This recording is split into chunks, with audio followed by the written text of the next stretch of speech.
Karnataka love జిహాద్తో అట్టుడికిపోతోంది. Congress corporator కుమార్తె నేహా హిరేమత్ను ఆమె classmate college క్యాంపస్లో దారుణంగా కత్తితో పొడిచి చంపడంతో మరోమారు కర్ణాటక లవ్ జిహాద్ అంశం తెరపైకొచ్చింది.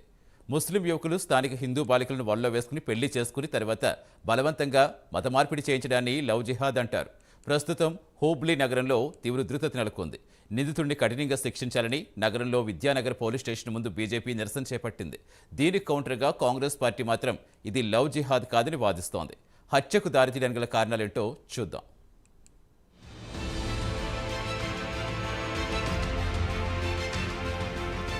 కర్ణాటకలో గురువారం నాడు దారుణమైన హత్య జరిగింది.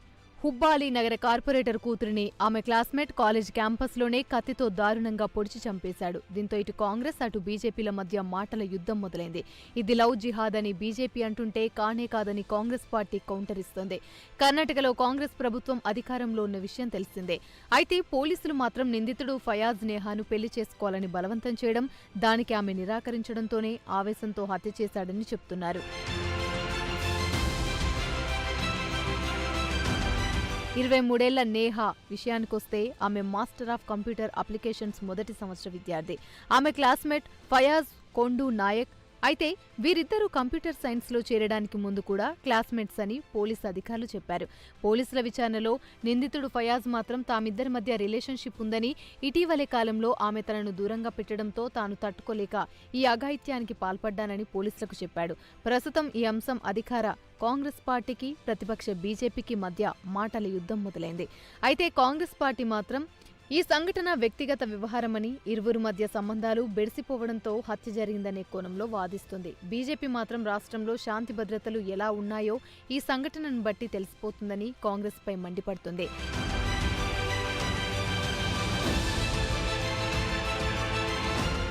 కేంద్ర మంత్రి ధార్వాడ్ లోక్సభకు పోటీ చేస్తున్న బీజేపీ అభ్యర్థి ప్రహ్లాద్ జోషి మాత్రం ఈ సంఘటనను లవ్ జిహాద్ కోణంలో చూస్తున్నారు. కాంగ్రెస్ పాలనలో రాష్ట్రంలో శాంతి భద్రతలు పూర్తిగా అదుపు తప్పాయని విమర్శించారు. ముఖ్యమంత్రి సిద్ధరామయ్య మైనారిటీలను బుజ్జగించడం మానుకోవాలని హితవు పలికారు. ఒక మతం వారికి స్పెషల్ ట్రీట్మెంట్ ఇవ్వడం ఏంటని నిలదీస్తున్నారు. దీనికి రాష్ట్ర హోంమంత్రి జి పరమేశ్వర్ స్పందిస్తూ లవ్ జిహాదీ కేసు కానే కాదని ఆయన బీజేపీ వాదనను తిప్పికొడుతున్నారు. అయితే హత్యకు గురైన యువతి తండ్రి కాంగ్రెస్ కార్పొరేటర్ నిరంజన్ హేరామత్ కూడా ఈ కేసు లవ్ జిహాద్ అనే కోణంలోనే చూస్తున్నానని చెప్పారు. దీంతో కాంగ్రెస్ పార్టీ ఇరుకున పడాల్సి వచ్చింది. నిందితుడు తన కుమార్తెను ట్రాప్ చేశాడని ఆరోపిస్తున్నారు. ఫయాజ్ వెనుక ఒక పెద్ద గ్యాంగ్ ఉంది. వీరంతా దీర్ఘకాలంగా కుట్ర పన్నుతున్నారని కాంగ్రెస్ కార్పొరేటర్ ఆరోపించారు. ఒక పద్ధతి ప్రకారం తమ కుమార్తెను బెదిరించి లొంగ తీసుకోవాలని చూశారని, అయితే ఫయాజ్ గ్యాంగ్ బెదిరింపులకు తన కుమార్తె లొంగలేదని చెప్పారు. తన కుమార్తెకు ఏం జరిగిందో రాష్ట్రం మొత్తం చూసిందని, ఇది వ్యక్తిగతమనంటున్నారు. ఏమిటి వ్యక్తిగతం? వారు నాకు బంధువులా అని ప్రశ్నించారు. రాష్ట్రంలో లవ్ జిహాదీ చాప కింద నీరులా విస్తరిస్తోంది. మీ కుమార్తెల పట్ల జాగ్రత్త అని కాంగ్రెస్ కార్పొరేటర్ ట్విట్టర్లో పోస్ట్ చేసి రాష్ట్ర ప్రజలను హెచ్చరించారు.